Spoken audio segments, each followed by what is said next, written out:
Welcome to Every Promoter in Independent Wrestling Sucks. Had to get that out. Welcome to Hard Rate Wrestling. We're here, gentlemen. It's Thursday. We made it another week this side of the dirt, right? Yes, sir. Barely, but we did. This has been a terrible week for me, by the way, and I'll get into it later on. So it's Thursday. It's Thursday. It is Thursday. It's crazy. It's Thursday. So anyway, welcome into Hard Rate Wrestling. Listen, they've got a lot of new people popping on all the time, making comments on the YouTubes and the Instagrams and the Facebooks and whatever. What's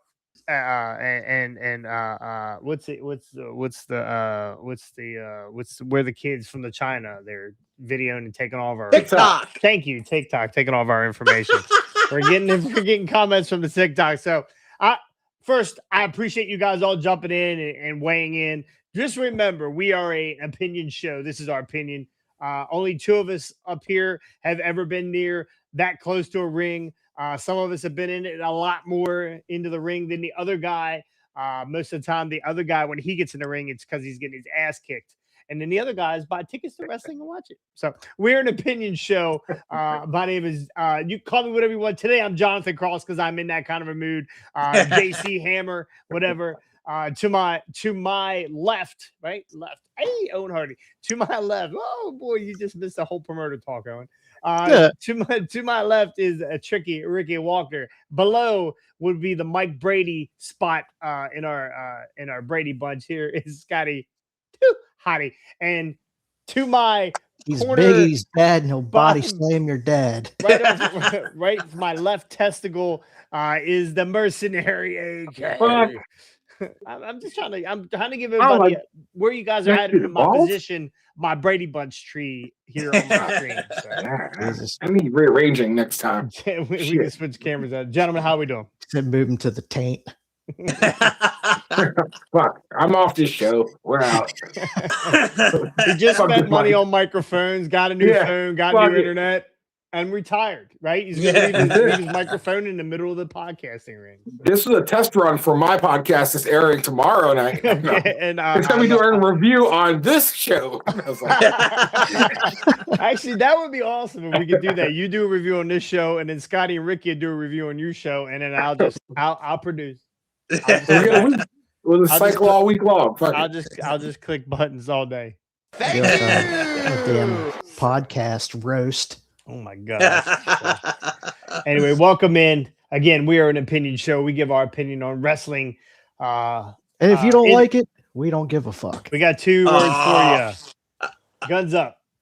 Oh no, that's thank you. I think not threatening anybody on camera. Yeah, so anyway, thank you guys for joining us. Got a lot to cover here. We're going to talk about recent release. Let's just get into it. Let's talk about a little bit of Pizza Cutter news.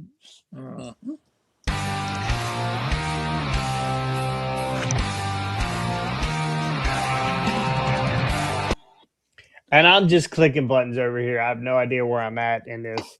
I'm just clicking buttons. So.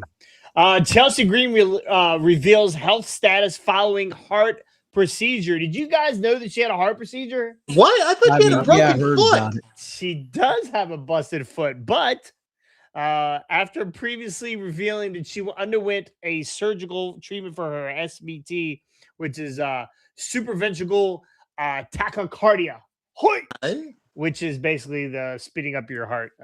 Some of us already know what that is because they've had it. Following a frightening WrestleMania week episode and pushing her heart rate to 228 beats per minute for 15 minutes. Jeez. I don't know if you guys my heart rate before I had my stent and stuff put in, I tacked at 165, 170. That was normal. Yeah. I tacked for that forever.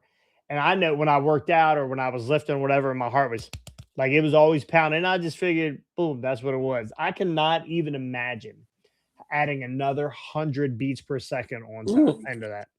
So like that's getting into the point of your heart exploding, kind of. I mean, that's just, she's very lucky. I can relate. I drink Red Bull, so I get it. Yeah. You mainline Red Bull. Shit. Green has now opened up and now about her healing recovery. Speaking to Busted Open Radio, Green explained that she is currently heading back into bed rest before slowly easing back to normal activity. Anytime I don't know what they did for her, what procedure they did. I believe that that she might have got some sort of pacemaker, which they have not revealed that yet. So we'll find that out sooner than later, I'm sure. Green admitted that while her procedure was successful, recovery hasn't been completely smooth physically. I'm feeling good. My wounds are healing. Wounds. My wounds are healing. And my heart feels heavy, and my breathing is interesting. But we're on the mend. This comes after Green previously revealed that her doctors finally diagnosed the treatment of SVT condition after she dealt with symptoms for nearly a decade. Woo! Wow. It makes absolute sense. She explained earlier this week that the procedure is lasting 3 hours and required her to remain awake during the final portion of it.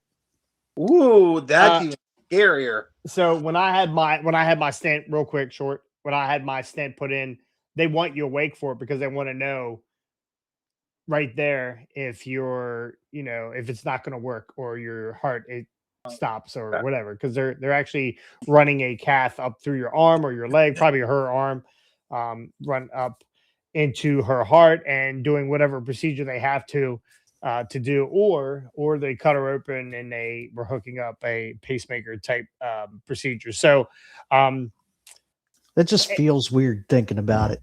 Yeah, Sam. It's actually crazy that that this is going to. She's such a young girl, right? She's such a young girl, and who knows exactly what caused it. It could be family history. It could be, whatever. She's married to Matt Cardona, right? She is. She's married to Matt Cardona. That explains the whole deal. That they've been together for over 10 years. That explains it. So, AK, you guys ever have any heart issues? I've been told that, on the other side, I actually have a good heart rate. Going into surgery on my shoulder, it's like its pace was actually really calming considering what I was getting into and stuff. So actually, no, nothing bad on the heart side, but I guess this athlete's heart that they were comparing it to, they're like, oh, you must be very active just from the sound of it. And again, I don't know numbers and all that shit, but again, you want to be about 120, between about 127, 135 ish. Yeah. I don't know what I clocked at, but I'm alive. So normally all my tests come back good. Knock on wood. Only thing I've ever dealt with heart issues is heartbreak, unfortunately. Okay. All I've ever dealt with is heartburn, but that's the whole. That too. Gotcha. Well, I earlier this week I lost my longest friend, childhood friend, best friend growing up. He had 10 days ago, he had a procedure, had a stent put in. And on Monday, he was cleared to go back to work. He went back to work. And on Monday, he went home and he died. So, hasn't been a great week. So, all right, moving on. What's his name? His name was Butch Carter, BC, old Butch Carter. BC. Rest in peace, BC. He was one of a kind. He was for the most part my doppelganger. He was in attitude and in the way he treated everything and everybody. So good dude. Just tough loss. But I know he's somewhere better now. If he's anything like you, man. If he's anything like you, heaven just got a little more exciting up there. That's all. Absolutely. They got another good one. Bro, when I get up there, and I'll bring the DJ equipment with me, and we're gonna fired up. It'll be Wu-Tang forever. So. Anyway, something I didn't know that happened, and I could have swore this guy retired. John Cena has escalated his teasing of of whatever announcement he's planning in WWE Backlash this Saturday. Now describing it as something that will shake the WWE to its core. So You tell me, you I know boys what tell that me, is, are right? they coming out about, is he coming out about anything with Vince McMahon? No, it's this new fan experience that they're selling. It's going to be a new, I'm guessing it's going to be a complete package to get more access behind the scenes. But I think that this is. It's like a first time ever. We're letting you come look at Cody Rhodes' fucking bus and, pet his dog and all this other weird shit, But I think it's just they're selling fan experiences that they've been hyping up a little bit on the internet. They're going to make it public. At least that's what I'm thinking. I can't imagine it be anything wrestling related. Green shirt. He's not a booker. He's not fucking. Yeah, exactly. Right. Like, how do you get to fucking sit next to green shirt guy? Maybe I don't know. Yeah. It's the green shirt guy package. Scotty, any thoughts on what this may be? Tell us that he's going to teach everybody how to speak Vietnamese. No, I think I know exactly what this is. And I think you're right, Jason. I think it has to do with Vince. I think John Cena is going to come back and announce that he is going to join the Vince McMahon Kiss My Ass Club. And kiss Vince's ass live on television in Backlash. So, Vince probably can't even bend over and pull his pants down right now. I wouldn't give him a chance if I were you. To me, this is, and I agree, aka this is some sort of experience or some sort of backstage pass type of thing that they've been talking about for a while, and they're gonna really push this. I don't know what the price point's gonna be, but at some point, WWE, you have to stop nickel and diming everybody. Your tickets are already outrageous. You got to pay for them ads. Yeah, your T-shirts, your briefcases, all your stuff that the fans love to buy are outrageously priced, and it is not conducive for the working man, especially with the way the prices are right now, especially for fuel and whatnot. So stop nickel and diming your fucking customers. I don't give a fuck what this thing is. I'll never do it. But again, John Cena, please, thank you for retiring, but please just fucking stay gone. We haven't seen AJ since WrestleMania, right? We haven't seen AJ since the Hall of Fame. We've seen John Cena 17 times. Well, AJ's supposed to be doing. We see John Cena now more than we saw him before, right? What's that? AJ's doing developmental training and stuff, right? Yeah. Yeah. Oh yeah, he's down there with the LFG people. So, and that's imagine fine. Having AJ Styles and Shawn Michaels together down there. Like, imagine being trained by those two guys. Sick. That's fucking crazy. Yeah, that's so John sick. Cena's joining the board of directors, and he's going to rehire Vince. Could you imagine if like Flair and Hogan ran a training school? Oh God! How fucked up would your livers be? Same. So anyway, again, we've seen John Cena more now than we saw him before when he was retired. So enough, John.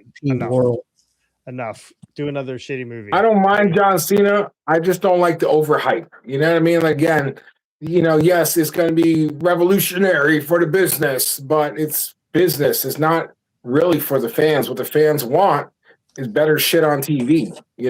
So whatever it is, I hope it comes out of a box. Hey, the last thing that came out of the box was great, though. Yeah. And now he's on ESPN doing the top play countdowns and all that stuff.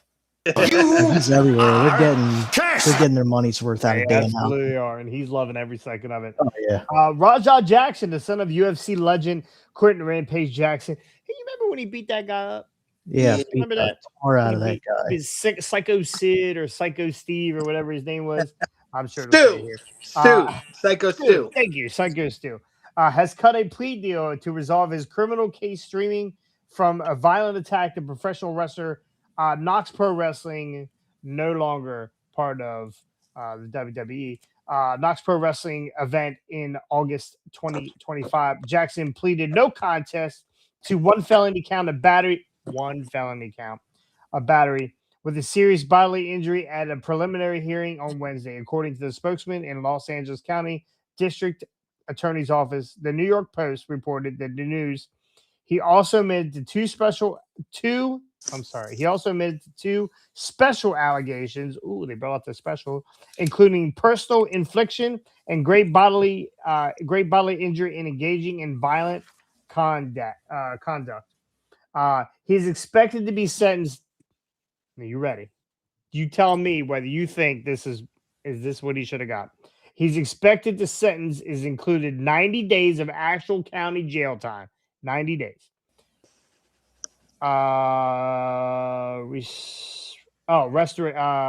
Restitution of $81,703.38. 38 cents is going to be tough because they don't make pennies anymore. And 2 years of formal probation. Sentencing is slated for late June. The DA's office noted that Jackson is required to pay restitution before he is sentenced. In case I don't need to go up anymore. So, was this enough for Raza Jackson? Scotty?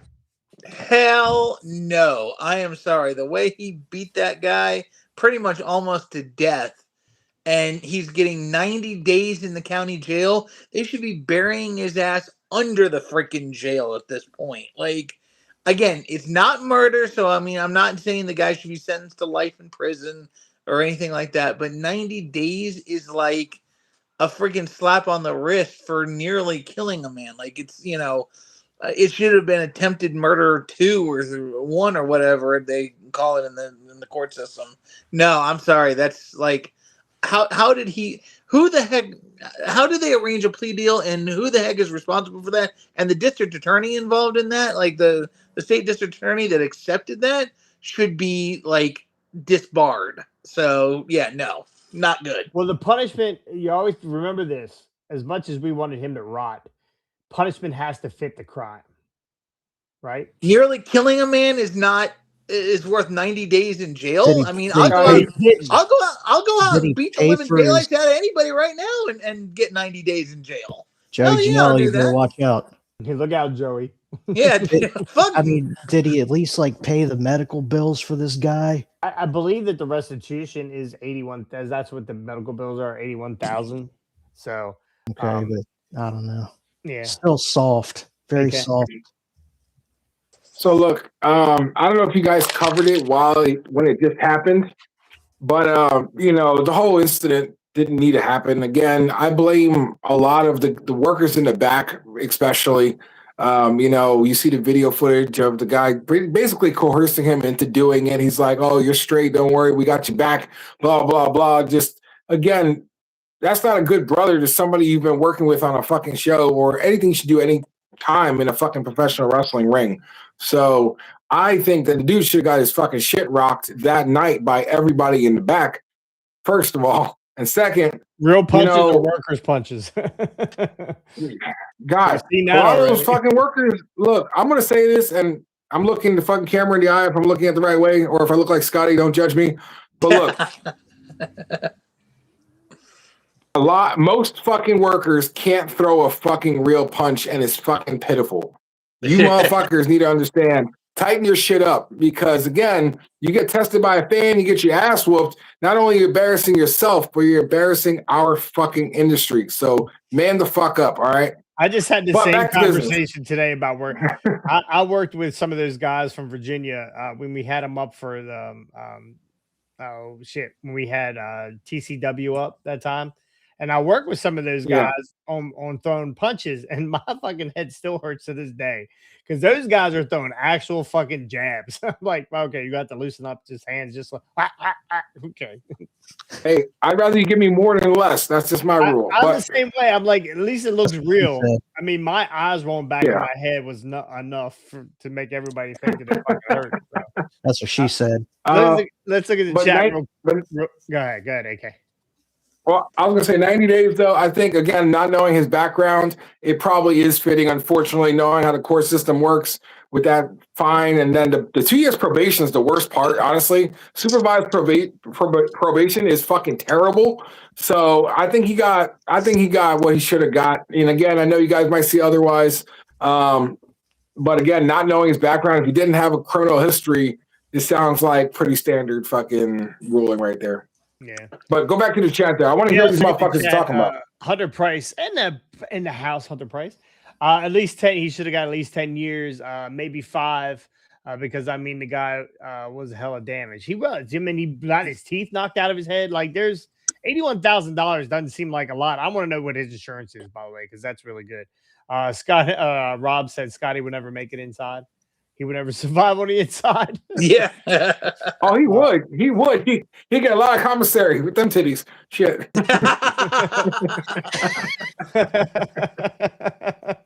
Oh shit. So yeah. Welcome into the chat, guys. Yeah. So honestly, I again, you always gotta remember the punishment's gotta fit the crime. If he killed him, he'd have got manslaughter, and then he'd have probably got 10 years in jail. But he didn't. He injured the guy. He assaulted the guy.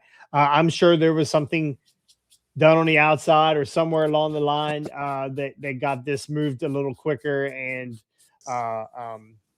somebody's toast was buttered somewhere, so this wasn't as bad. But yeah, definitely.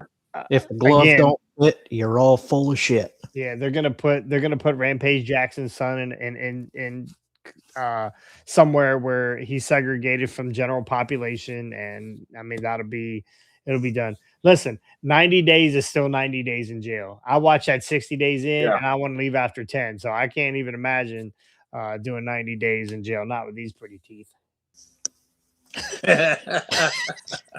So, all right, that's it. That's it for Pizza Cutter News. Let's get into. We had a death. We've had a lot of death this week. It's been a bad week. But someone who is super important to the wrestling industry for the longest time, $1 billion Ted. Billionaire Ted. Let's get into that. Yeah, good old Ted Turner passed away on the 6th. He was the founder of CNN, the first 24-hour cable news channel. He also is the owner of, obviously, TNT and TBS. Cartoon Network. He had sold that stuff off, right? He had sold that off too. Yeah. And long time ago. Classic movies. Yep. He was once Atlanta Braves owner. And he talk about his hot, flexible wife. Don't you? No, I wasn't even going to go there. He purchased where the hell did it go?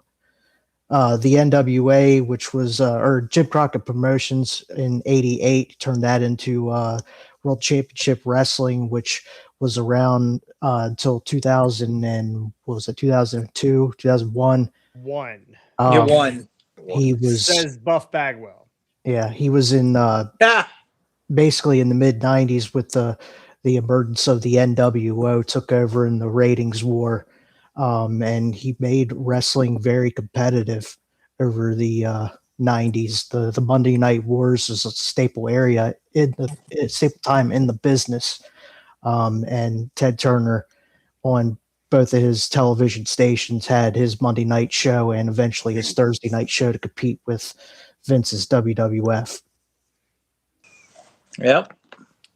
It's crazy because, like, again, in this business, like, no matter what, like, any death is unexpected, even if the guy is 87 years old. Like, you just kind of look at people, especially in the wrestling business, who have had big names, anybody from promoters to wrestlers to whatever, and you kind of like, they're larger than life people, so you kind of just don't ever expect stuff like this to happen. Again, 87 years old, the guy had a great life. Guy made millions, if not billions of dollars. Billionaire Ted. Billionaire Ted. So, but guy that, like, well, let's just say that he revolutionized. Yes. like TV. Like, I mean, Yeah. Oh, heck yeah. you tuned into a Braves game and you wonder why it didn't start yet because it didn't start to 6:05, right? And that was the around here, not around here because I grew up in Maryland also, but it was the Orioles games were on and the Braves games were on. They were the two teams. It didn't matter. It was always the Braves were always on TV. They were always great. They were always great teams when he owned them. They won the World Series in '95. Yes, that's right. They went back to back. They went back to back. They went lost back to back. They didn't win. Yankees. They lost to the Yankees twice. They beat the Indians in miej, I believe it was. Is that what it was? On the strike shortened season. It was the 90s. I remember because I remember where I was when I was watching the World Series that year.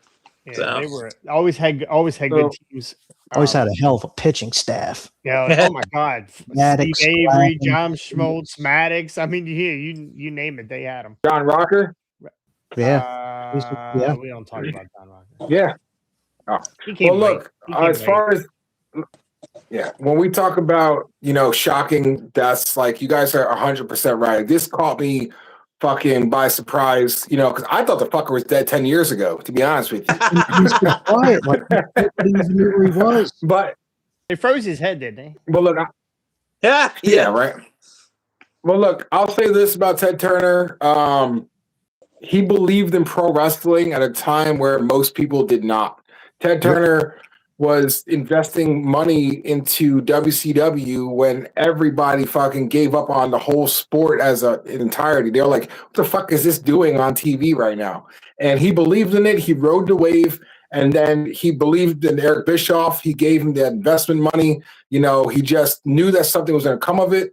And again, money well spent, because we can all honestly say that, yes, we know there would be nothing here today without a Vince McMahon. But we can also say, would it have lasted this long without Ted Turner? And I don't believe so. If we didn't have that era, the Attitude Era that we had, and the fucking golden years of wrestling, it still wouldn't be echoing this long. And we still wouldn't have a business that's thriving today. So Ted Turner is a pillar of professional wrestling and will always be considered that. We will always talk about the Monday Night Wars. Yep. Yeah.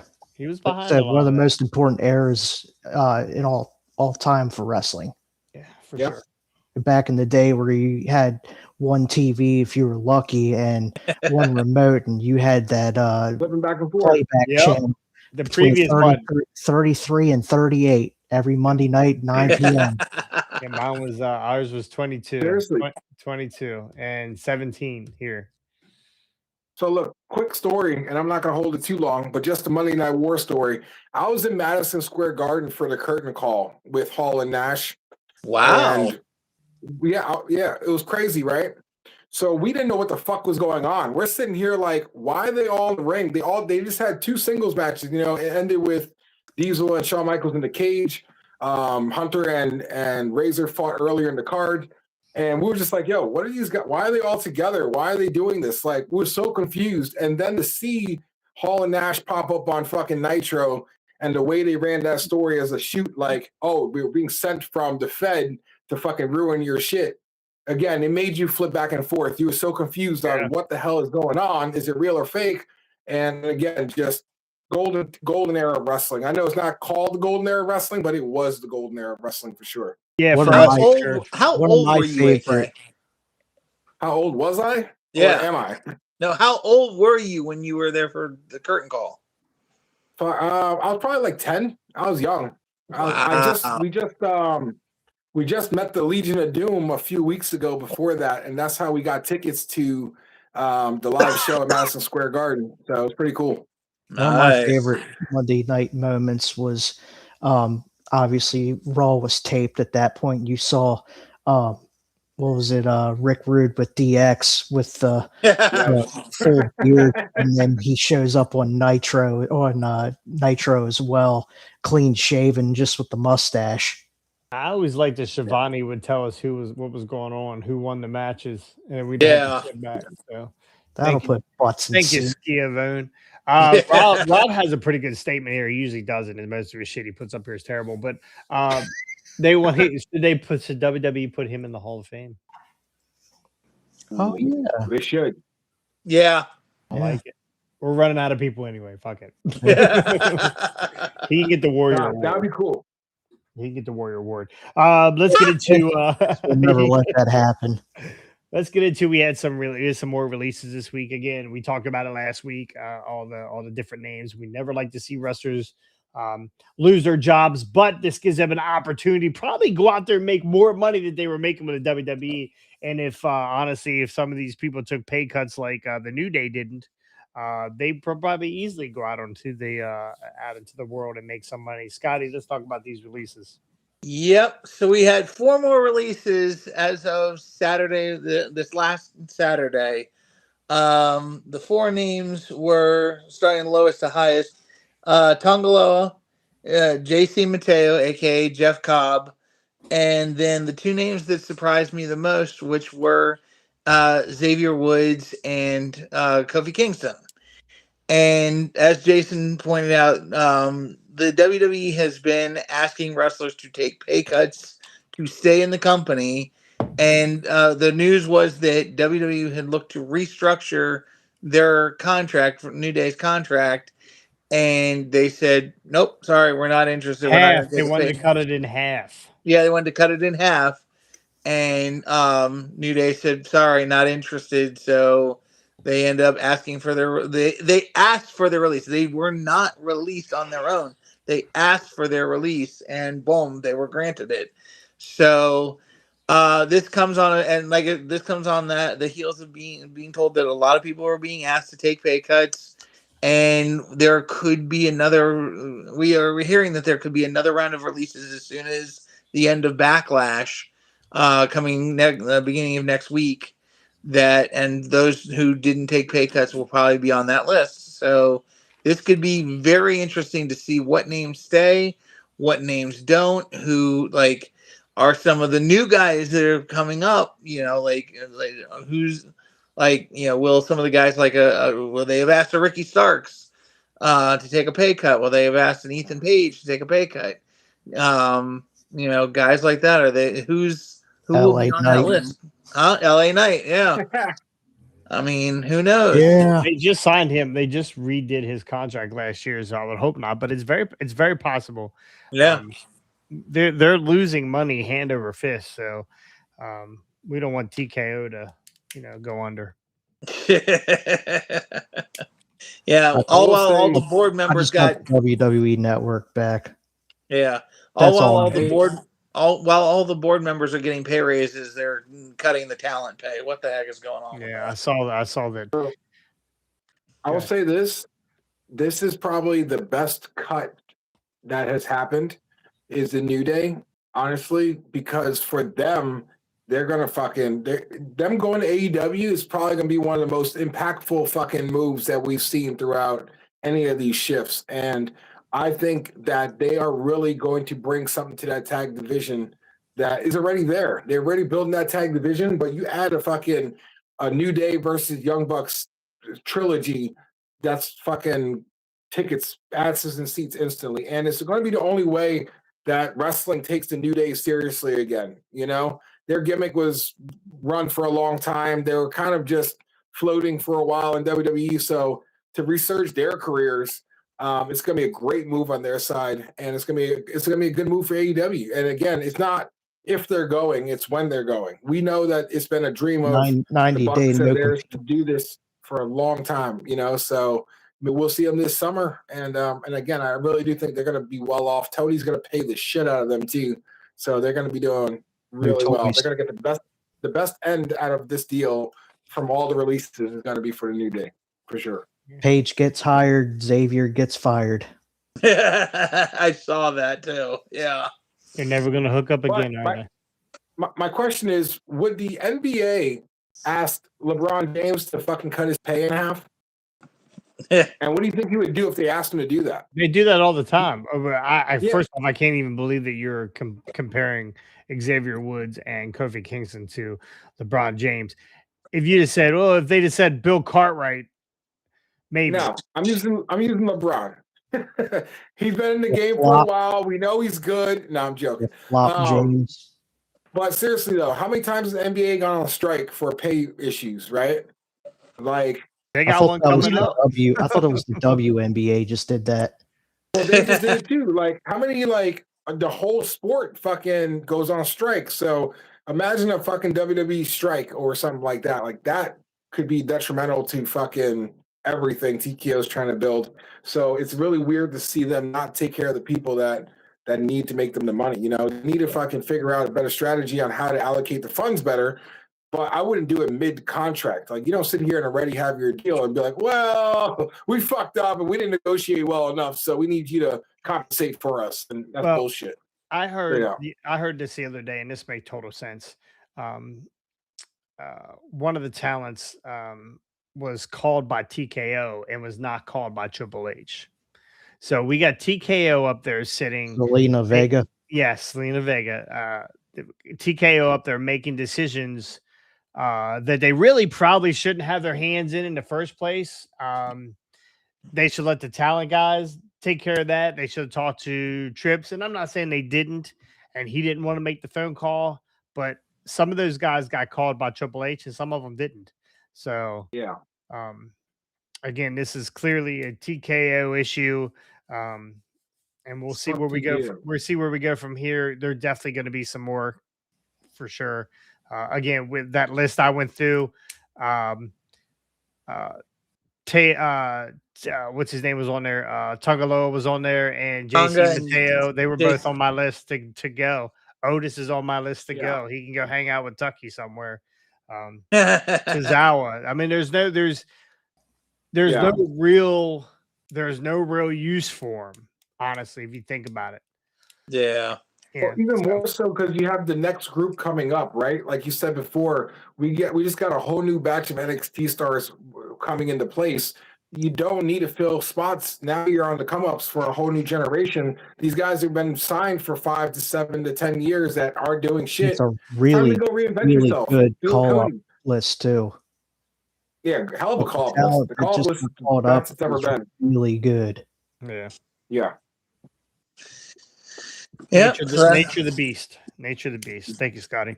Yep. All right, real quick, we're gonna go through a little bit of Raw, a little bit of NXT, or not NXT, AEW, and then we're gonna get into our Backlash pick show. Let's get it. All right. Well, shit. As far as Monday Night Raw, I only got one thing that stood out to me. You know, a lot of pushing Backlash on there, but man, Obafemi versus Otis. I mean, if you guys didn't see it, I'm sure you'll see a highlight somewhere on your news feed. But Jesus Christ, Oba hit him with a fucking uppercut. They both had momentum coming off the ropes, and I swear to God, again, you guys hear me use these stories. My wife laying next to me watching this shit, but she was on her phone and she heard the impact, and she was like, "What the fuck was that?" And I rewinded it. She's like, "Holy shit, is Otis okay?" Meaty men. It's meaty men. I was like, "That's the shit I like to see when I watch wrestling." You know, again, it was a squash match basically, but again, just seeing the power of Oba and seeing them continue to give him that momentum, him being able to fucking toss Otis like a sack of potatoes was great. You know, just seeing that strength is just, it's the right direction for him. And then again, the right direction for Otis is the other way, is out the door. Other than that, again, some cool shit. You know, we got the driving into Seth Rollins and Braun Breaker. We got more going into Roman and Jacob Fatu. Oh my God, Jacob. You know, they really started pushing that story a lot. Roman going off on Adam Pearce and cutting some nice, you know, backstage footage. You know, it was really cool because again, makes you feel like they're breaking that fourth wall a little bit with Roman showing real emotion and just yelling at Adam Pearce, like basically fuck off and get the shit done, you know? So a lot of, it wasn't a great Raw, but again, it kept the wheels turning, you know? Gotcha. Building. Let's talk about AEW's. They had Dynamite and Constipation last night, all in one night. Yeah. Constipation. So the match qualities were good. We had some good females had tag match. Statlander and Sheeta, they're running their story of like, you know we're good, but we can't stand each other, but we're still on a tag team for some reason. They were using each other as weapons. So that was pretty fun. I like that kind of dynamic when you have, two people that are at each other's throats, but then also fucking having to work together for whatever reason. So it's a cool little dynamic between the two of them. But the big story in AEW right now is two big stories going on. The world title picture with Darby Allin. He fought Kevin Knight. Again, we expected a really good match. Kevin Knight was able to beat up Darby in ways that he probably hasn't been able to beat somebody up before in a wrestling ring because, again, he's usually the smaller guy. So they had a couple of good hot spots in there. But the story now is Okada is going to be challenging Darby Allin next week for the world title. But we also have a contract signing for MJF to fight Darby Allin for the world title already scheduled after Okada's match. If he accepts, he's got to accept the stipulation. Nothing, right? The stipulation is MJF has to give up his hair. Exactly. So the stipulation is MJF has to give up his brand new hair that he got in Turkey, sewed onto his head. And to me, I'm not gonna lie to you guys, I feel like this is the weakest part of this story. I get the Darby Allin build, but what the fuck are we talking about? Fucking you're shaving your head for a world title shot? Why didn't we do something like I did that when I wrestled on the Indies? No. Diamond ring on a pole match. Yeah, why not do the diamond ring for the world title? Something that still means something to MJF. I think personally, selling him shaving his head is a read that he's going over. Like I think. Well, okay. Yeah. Let me tell you what they're going to do. Wait, you think MJF is going over? Yeah. Because here's what they're going over.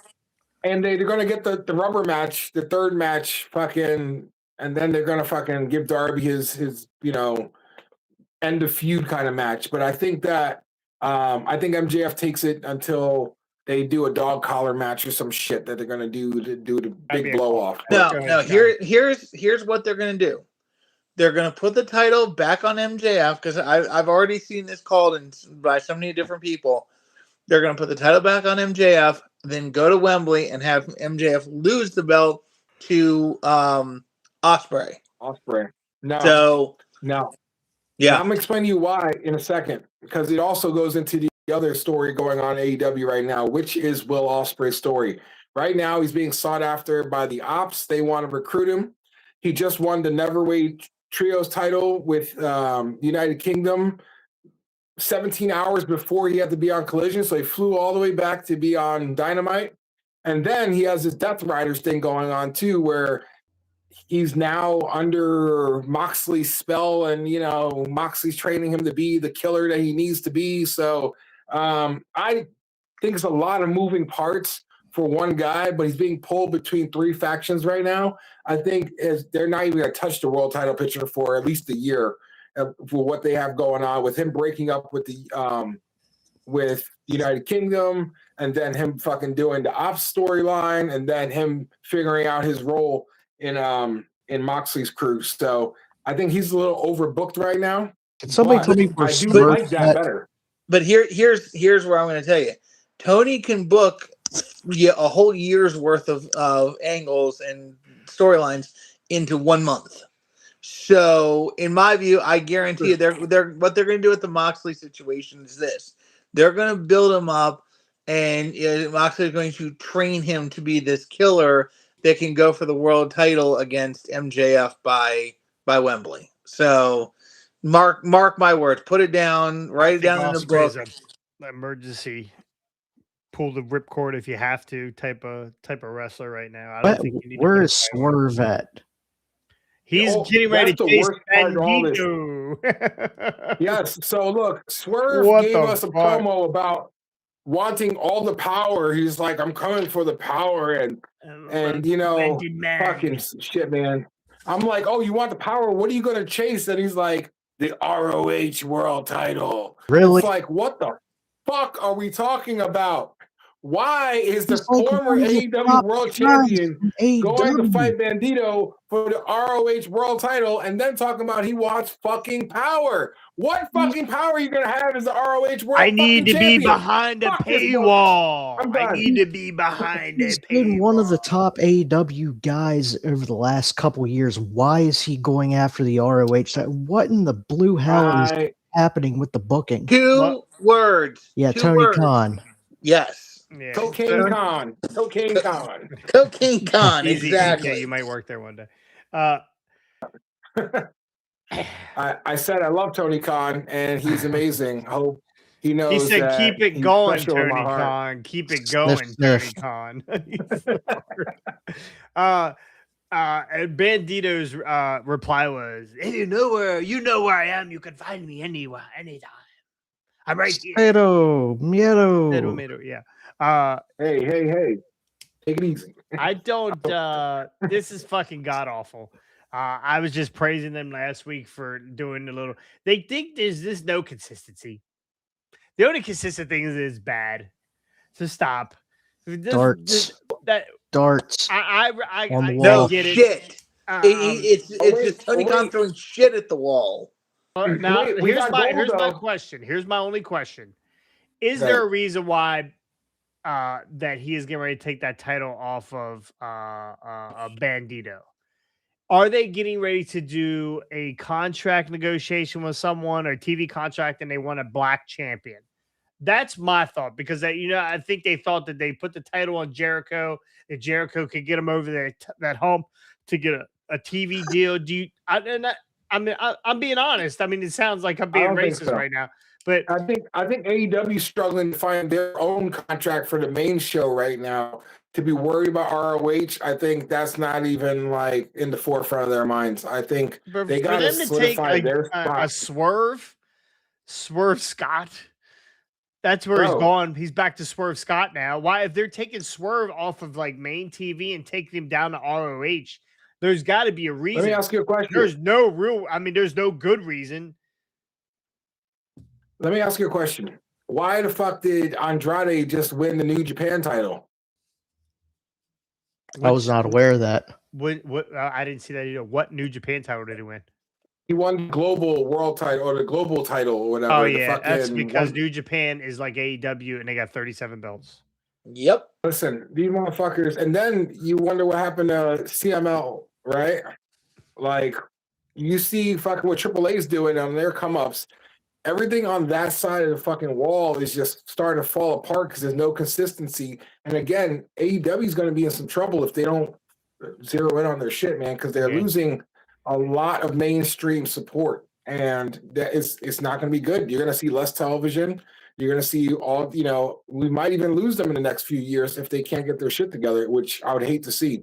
But you would think they would take the page out of WWE's handbook and take one of their big. Andrade would be a great champion in CMML. Yeah, exactly. Blah, blah, blah. Yeah.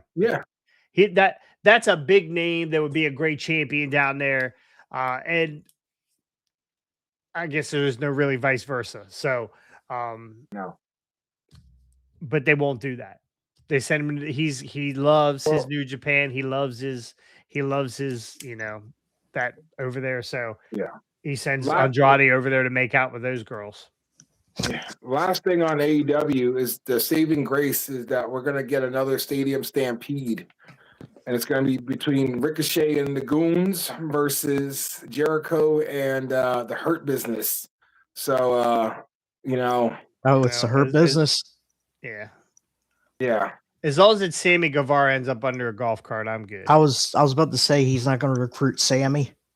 I'm not gonna lie to you. I only really enjoyed. I liked the last one. Don't get me wrong, but I liked it better when it was empty arena. It just seemed more fun. Well, it is empty arena in a lot of ways. Yeah. Oh, shit. Yep. So, all right. Well, that was our AEW review. All right, let's get into it. We have Backlash pay-per-view this weekend. We got Backlash. Actually looks like a really good card. But before we get into this card, we have to do a little something. Hit my music.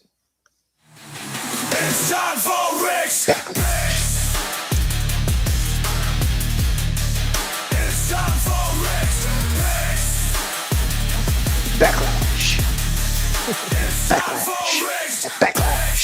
All right, it's time for Rick's picks. Ricky's going to go through every match, and we're going to discuss the matches in less than 10 minutes. And we're going to give you our winners and our losers. Of course, if you give a winner, you know who the loser is going to be. So, Ricky, let's get into Rick's picks. First match, we got a tag team match. Danhausen and a mystery partner to take on The Miz and Kit Wilson. Who do you got, Scotty, and who is the mystery partner? Honestly, that one's a little bit tougher to come up with, a mystery partner. I mean, it's kind of funny because Cena says he's going to be there, so I'm almost kind of thinking it might be, like, I hate to say it because I don't why, but again, they just did something at Mania, so and Cena says he's going to be there for Backlash. So, what do you want to bet? I'll bet you anything. Cena comes out in a suit and tie, does his little announcement thing. Danhausen comes out, the whole 9 yards. Miz and them come out, and then Cena has a breakaway suit in his gear. Anyways, I'm gonna call not Miz. I bet you your lunch money. What, that he's got the breakaway suit? Yeah. Dude, you can't afford my lunch money. I do a $45, $50 lunch a week, or a day, I should say. Anyways, no, I'm calling Danhausen and the mystery partner to go over on this one. So, Mercenary. I'm going with Danhausen. I think I have no idea who his partner is going to be. It could be from fucking R-Truth to Joe Hendry, for all I know. But I have no idea on this one. I don't know anybody who's expected to be coming in. I'm completely in the dark, but I do think Danhausen's going over. He's going to curse somebody, and he's going to win. Jason? I was kind of hoping it would be one of those midgets that were in our wedding. I doubt it. 25 cent. Give me 25 cents all day. Give me, of course, Danhausen's going over here, whoever's mystery partner is, but give me Danhausen and Mr. Iguana. Ooh, I like it. That could be interesting. I like it. Danhausen and mystery partner are definitely winning. I kind of feel like CM Punk is going to be the mystery guy. I need another big name on this kind of lackluster card. And what was Kit Wilson's partner's name? He got hurt. Elton somebody. Elton Prince. Brand, I thought he had neck surgery or something. Did he? Okay. Yeah, I don't think he's cleared, but yeah. They're returning Kofi Kingston. Jelly roll. Oh fuck. Jelly jam. Jelly jam. Yeah, give me CM Punk and Danhausen for this one. Oh, that would be awesome. Next match, now that we've gone through our first wave of releases without Kyrie Sane on a pole or in a greased up shark cage, we've just got Asuka versus Io Sky. Who you got, Scotty? And I will not be dressed while watching this match. Yeah, I was gonna say. I'll be in my own shark cage. So I'm gonna go. Like, I haven't really been paying attention to this feud, but like, Io is still pretty popular. We love her a long time. Yeah, we know. And Asuka is kind of like, I hate to say it, but she's kind of on the last leg of her career in WWE anyways. She's kind of like, I wouldn't be surprised if she's one of those names that gets released here pretty soon. So I'm going to go Io Sky to go over. And yes, we know, Ricky, you love her a long time. And we know she get concussed a long time. So hopefully not in this match. Yeah. Those suicide dives. Who you got, AK? I think we're gonna see. I've been watching this feud a little bit. I think Asuka's getting back to prime Asuka in these promos. She's gotten back to that, like, in touch with that Empress of Tomorrow gimmick and like really darker side. And I think WWE likes it. They've been giving her a lot of airtime, and again, giving her those backstage promos again, which they've taken away from her for a while there. I think the setup for this match was really cool. I think Asuka's going to take it, though. I think Asuka's going to take it, and I don't think she's going anywhere for a while. I think WWE still sees in her money. There's definitely money still in Asuka for sure. Yeah, Jason, give me Asuka all day. Kyrie can lose every day of the week and still not matter. People are still going to love her. Yeah. And Asuka needs to start building some momentum. Otherwise, this is over with if Kyrie wins here. So I don't You think mean if EO? sorry, Kyrie, gone. Kyrie does not work there Rest in anymore. peace, Kyrie. So give me Asuka all day long. Sadly, I will be taking Asuka as well. I want my love EO Sky to win, but again, it really helps build that momentum back up for Asuka to get a big win against her somebody that she had brought up and trained, or whatever her Japanese wording was for her. So yeah, I'm taking Asuka. I think it was yeah, something. Seth Rollins versus Braun Breaker. God. Yeah, I'm gonna go with Braun Breaker on this one because again, like it doesn't hurt Seth to lose, and Braun and the Vision, especially with all the injuries and stuff, they need something to kind of give them some momentum back. So a win for Braun would be a good thing right now. So I'm calling Braun Breaker. Yeah, Seth is in the spot where he's putting everybody over now, right? That's where he's at. And again, Seth is another one that you can't really hurt Seth right now. He's Teflon. He's unlike his wife. Give me Brown. Give me a brownie. Yeah, Seth is pretty much, he's going to be top guy no matter what. A loss to Breaker's not going to hurt him, and it's going to really help Breaker to get over on Seth. I don't think it'll be a clean win, and Seth is kind of going through this almost lone wolf kind of thing. He's almost the Jericho of AEW, where nobody likes him because he's betrayed so many people over the years. So you see the Street Profits kind of. I did like when he walked up on Roman. Yeah. So look, this is my foresight is this: we give Braun Breaker to win. You might still lead into a blow off in SummerSlam, something bigger. Because again, I don't think it's gonna be a clean finish. I think this story still rides a little bit longer. But I think at some point you break Rollins away, and next WrestleMania we're gonna see Roman versus Rollins, which we should have had a long time ago. But it's great to see that we should get it one day.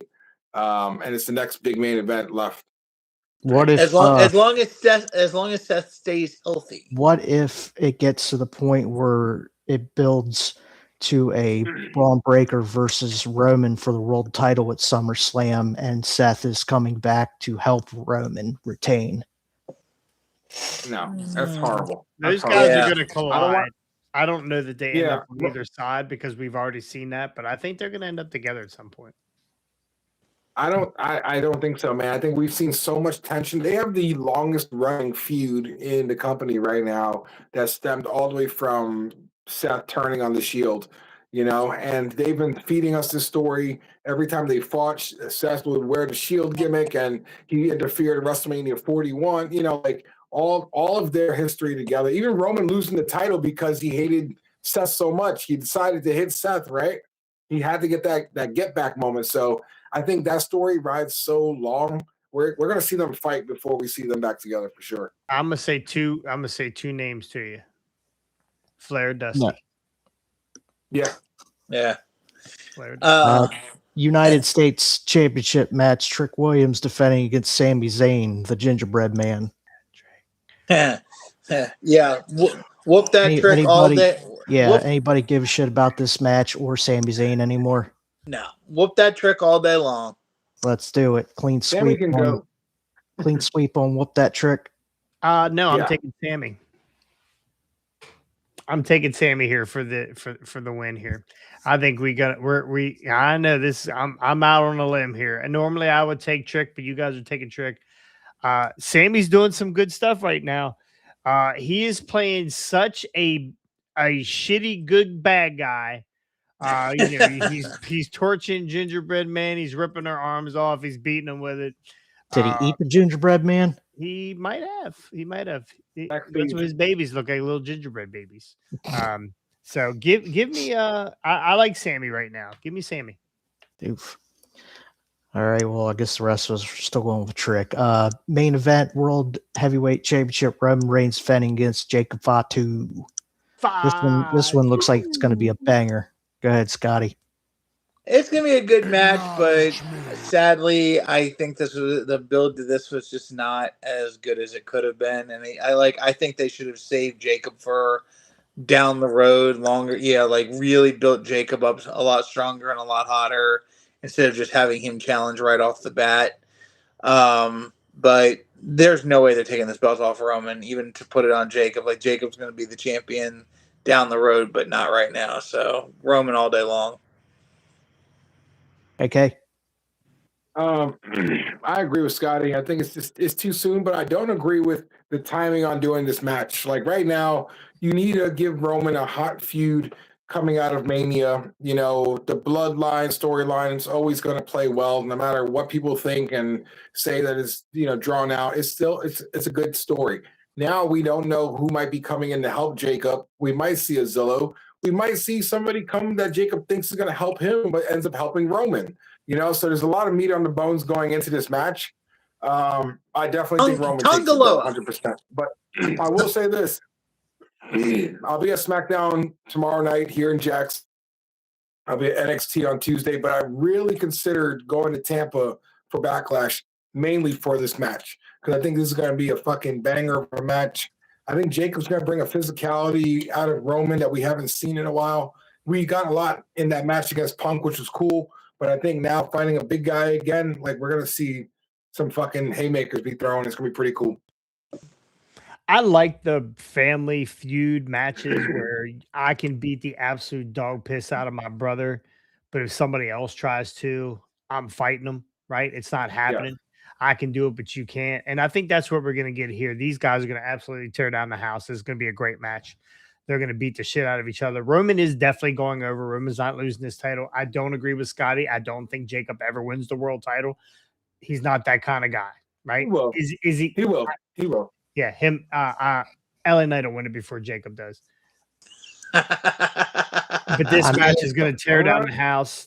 And at the end of this, these two are going to end up back together again, friends again, family again, and at some point, and give me Roman. The world will be in trouble. When you got Jacob and Roman on the same side, the fucking industry's in trouble. Like, think about how unstoppable a united bloodline could be at this point. Look at their run. Look at their run without Jacob Fatu, right? How they ran roughshod. Can you imagine? Yeah, it was two Usos. This was supposed to be Solo. Solo never did this. If this was the werewolf instead of Solo, we'd be looking at something different. Yeah. Nah, but a lot of good things hopefully to come.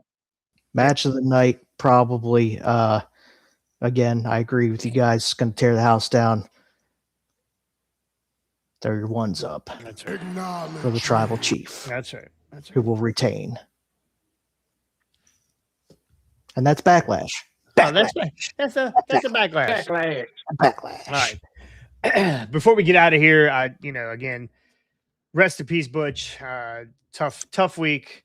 But over the weekend, AEW talent Rebel came out.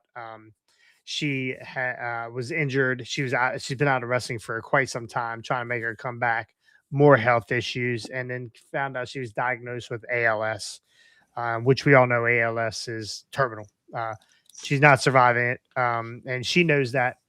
But what really struck me was, and we get all over people on this show, and we don't really know Tony Khan, and we don't really know most of these people.